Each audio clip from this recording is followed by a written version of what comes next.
日本歌手带来经典的动漫主题曲。这天 ACG 漫玩季登场，活动有正版动漫商品展售、同人展售、霹雳布袋戏、cosplay 等等，非常热闹。那我们的创作方向是 EN 组。就是主要是以欧美圈那边的 VTuber， 那我们的创作都是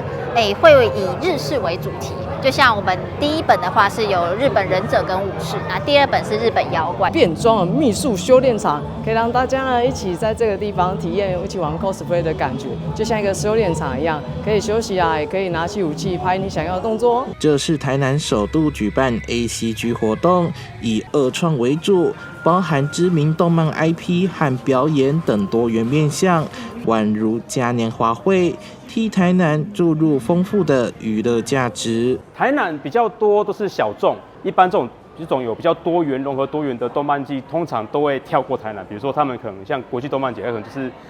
台北啊、桃园、台中，然后去高雄了，台南就被 pass 了这样。所以也希望说台南有机会可以融入这样的一个活动进来。主办单位透露，筹备过程不容易，希望未来能持续凝聚台南 ACG 文化的能量，让台南也有1年1度的动漫盛事。这次还特别设计勇者实境大冒险，在台南文创园区的各个角落放上 QR code， 如线上游戏般要过关斩将，让人感受沉浸式的漫玩体验。